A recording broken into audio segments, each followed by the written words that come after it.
Today we are going to discuss a very interesting story by Gogol. The tale of how Ivan Ivanovich quarreled with Ivan Nikiforovich. Truly an amazing story, absolutely, and this story is one of the best examples of Gogol's unique style. Sharp satire and a deep observation of human weaknesses, exactly. On the surface it seems light-hearted, but underneath it has great depth, the setting of the story is a small Ukrainian town called Mirgorod, and there lived two respected citizens, Ivan Ivanovich and Ivan Nikiforovich. Not only are they neighbors, but they are also considered very close friends, at least in the beginning. Yes. At first their relationship appears wonderful.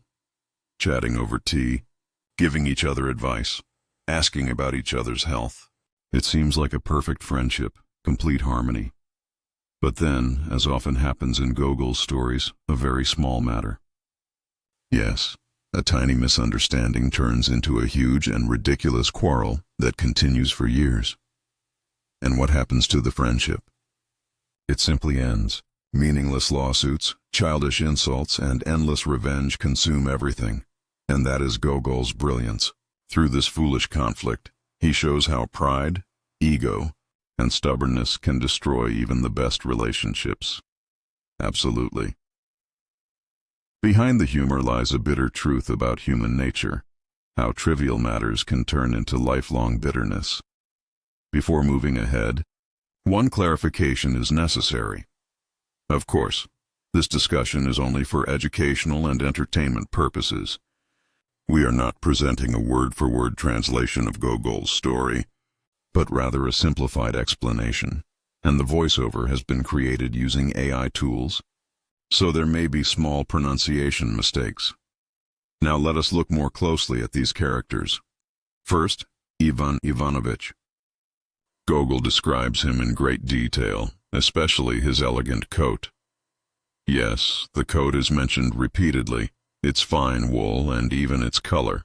Why is so much importance given to this coat? Because this is Gogol's style of characterization. The coat is not merely clothing. It is part of Ivan Ivanovich's personality. How so? It represents his vanity and the image of dignity he wishes to project to the world. Similarly, his house, his garden, and his decorated gallery all reflect this. Yes, the garden is also described in detail. Apple trees, pear trees, vegetables exactly. Together these details create the picture of a seemingly organized and prosperous life. But the real question is this life truly meaningful? And his obsession with melons was also strange.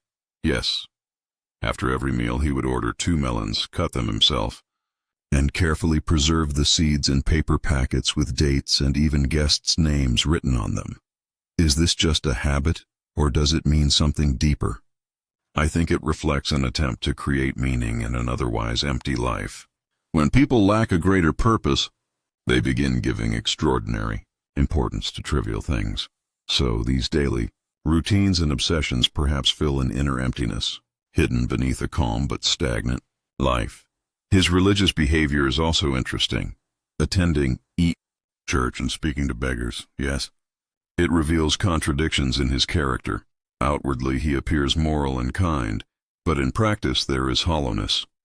He sympathizes with beggars, asks about their problems, but ultimately sends them away without giving anything.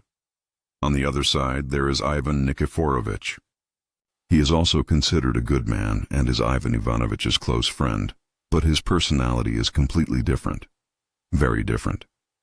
Gogol says he mostly remains silent, but when he speaks very sharply. What does this contrast suggest? That behind outward silence, there can still exist powerful emotions and pride. His appearance is also different. Short, broad, with a head shaped like a turnip. These details also hint at his stubborn and grounded personality. He spends his days lying on the porch, rarely going anywhere. Is that laziness or something more? It symbolizes both physical and mental stagnation, and his strange habits, sitting neck-deep in water while drinking tea, or his enormous trousers. Yes, Gogol exaggerates these details humorously, but they also highlight the bizarre individuality of the characters. The exaggeration makes readers laugh while also showing how limited and self-centered their world is.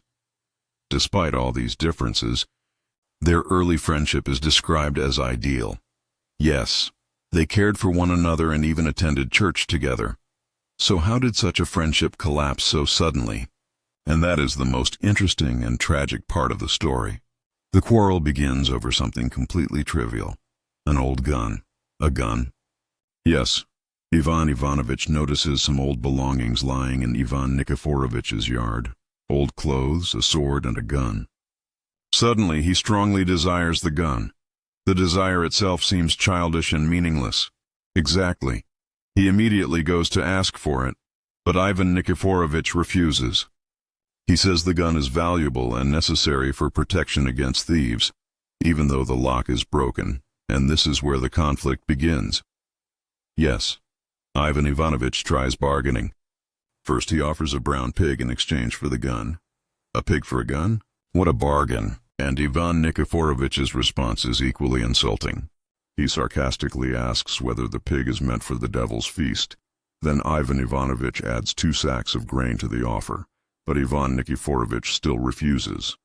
With every exchange, pride and stubbornness grow stronger, and then comes the decisive moment. In anger, Ivan Ivanovich says, "You are screaming over this. Gun like a fool over a beautiful purse." A strange comparison, but the reply is even more destructive. Yes, Ivan Nikiforovich calls him a goose, and that single word is enough exactly for Ivan Ivanovich. It is unbearable. That one insult destroys the friendship. Immediately the argument explodes. Ivan Ivanovich becomes furious, while Ivan Nikiforovich orders the servants to throw him out. Ivan Ivanovich leaves in rage, making threats as he goes. But why was being called a goose such a terrible insult?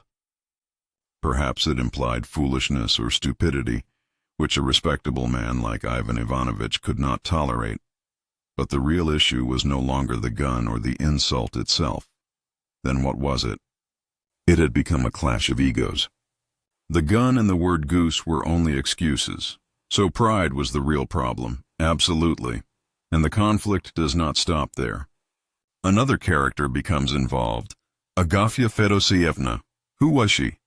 Not a relative, but a woman who frequently stayed in Ivan Nikiforovich's house for weeks at a time. Gogol paints her vividly too. Pock-marked skin, a wart on her nose, eating boiled beetroot every morning, constantly scolding people. She represents a negative influence, and what does she do? She further provokes Ivan Nikiforovich and encourages him not to reconcile. Under her influence, he builds a goose pen directly in front of Ivan Ivanovich's porch just to annoy him. That is unbelievably childish. Exactly. It turns the quarrel into a public spectacle. And then Ivan Ivanovich takes revenge. Yes, one night he secretly goes with a saw to cut down the fence posts. The scene is written brilliantly by Gogol. Ivan Ivanovich becomes frightened, mistakes a goose's neck for a ghost, and runs home in terror after the fence collapses. So this respectable gentleman behaves like a thief cutting wood at night. That is Gogol's satire. It exposes the hollowness of their so-called dignity. After this, the matter reaches the court. Ivan Ivanovich fears revenge, so he files a complaint first in the local court of Mirgorod. And Gogol's description of the town and the court is itself hilarious. A huge muddy pond in the middle of town, broken windows, and a ruined building. Even the legal complaints are absurd. Ivan Ivanovich accuses Ivan Nikiforovich of insulting his honor by calling him a goose, and Gogol mocks bureaucracy and legal language, showing how petty disputes are turned into serious legal cases. Eventually, both men begin accusing each other of every possible crime. The law becomes not a tool for justice, but a weapon for personal revenge. And this is not only about the two men. It also reflects the failure of the entire social and legal system. Then comes perhaps the most absurd incident in the story. The brown pig runs into the office, grabs the legal document in its mouth, and runs away.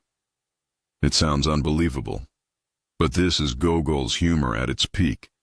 An animal disrupts the entire legal system while all the officials stand helplessly. Even the police chief becomes involved, offering ridiculous legal arguments and asking for sausages as bribes, which again shows the hypocrisy and corruption of society. Years pass, but the case continues. Eventually, during a dinner party, people try once again to reconcile the two Ivans. For a moment, it seems reconciliation may actually happen, but then, unintentionally, Ivan Nikiforovich once again uses the word goose, especially in front of women, and for Ivan Ivanovich this is unforgivable. He storms out, and all hopes of reconciliation vanish forever. This moment shows how deep the wounds and pride have become, and the lawsuit continues for years. 10 years pass, without any resolution. At the end of the story, when the narrator returns to Mirgorod years later, the town has changed, people have changed, but the two Ivans remain trapped in the same meaningless conflict. They are old now, yet still waiting for legal victory. Ivan Nikiforovich believes the judgment will arrive next week, while Ivan Ivanovich believes it will come tomorrow, a meaningless hope that keeps them alive, and Ivan Ivanovich's famous quote remains unchanged. Yes, the outer things remain, but happiness, peace, and relationships are gone. The narrator leaves sadly, reflecting on how depressing human life can be. That is the true essence of the story. This is not merely a humorous tale. It is a mirror of human life. It reminds us that stubbornness and